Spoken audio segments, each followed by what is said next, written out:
এটা হচ্ছে গরুর দুধের মালাই, যেটা আমি 1 উইক ধরে জমিয়েছি। জমিয়ে এই 1 বাটি হয়েছিল, এই বাটির 1 বাটি। এটাকে আমি কিছুক্ষণ ধরে হাত দিয়ে ঘোরাবো, তো এর মধ্যে দিয়ে মালাই উঠে আসবে। মালাই উঠে আসলে সেটা দিয়ে আমি ঘি বানাবো। তো চলুন পুরো প্রসেসটা দেখাই। আমার হায়দ্রাবাদে একটা ফ্রেন্ড আছে, ওর নাম হচ্ছে শ্বেতা। ও আমাকে শিখিয়েছে এটা বানানো। এটা পারতাম না বানাতে, ও একদিন এসে বাড়িতে এসে আমাকে শিখিয়ে দিল, আমিও শিখে গেলাম। তারপর থেকে আমি বাড়িতেই ঘি বানাই। কেউ যদি এরকম বাড়িতে গরুর দুধ বা মালাইওয়ালা দুধ যদি নিয়ে আসেন, তাহলে ওর মালাই তুলে অনায়াসে রেখে দিয়ে এরকমভাবে ঘি বানিয়ে নিতে পারবেন। ব্যাস হয়েই এসছে। এবারে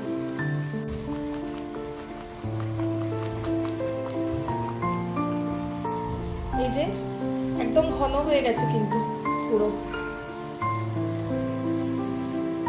ব্যাস আর একটুখানি ঘোরালে পরেই এটা একদম বাটার সুন্দরভাবে বেরিয়ে আসবে।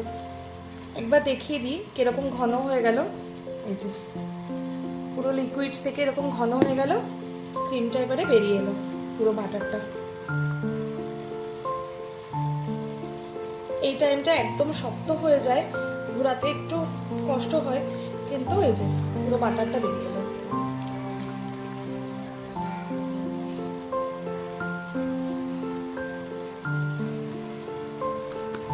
এই যে হাত থেকে ছেড়ে যাচ্ছে, পুরো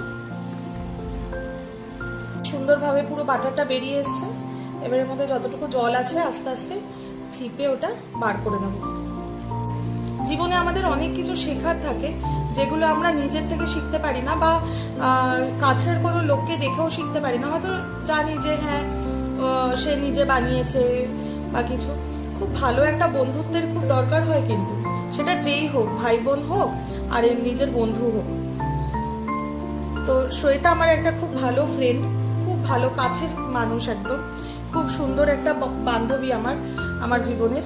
তো আমি ওর থেকে অনেক কিছু শিখেছি, ওকেও শিখিয়েছি অনেক কিছু, কিন্তু ওর থেকে আমি বেশি শিখেছি বলতে গেলে। আমি বাইরে থাকি, একদম একা থাকি, ফ্যামিলি মেম্বারদের থেকে অনেক দূরে থাকি। তো আমার এই বন্ধু বান্ধব এরাই হচ্ছে আমার সবচেয়ে কাছের মানুষ।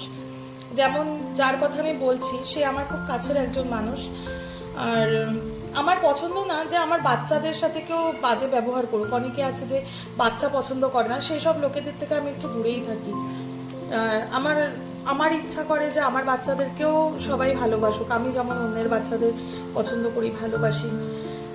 তো আমি যেখানে যেখানে গেছি, যাদের সাথে বন্ধুত্ব করেছি, যাদের সাথে মিশেছি, তারা কিন্তু আমার বাচ্চাদেরকে ভালোবেসেছে সব সময়। এবারে আমি এটাকে গ্যাসের মধ্যে বসিয়ে দেবো, আর এটা আস্তে স্টিম করে দেবো, একদম আস্তে আস্তে হতে থাকবে। এটা মাঝে মাঝে একটু নেড়ে দিতে হবে যাতে তলায় না লেগে যায়।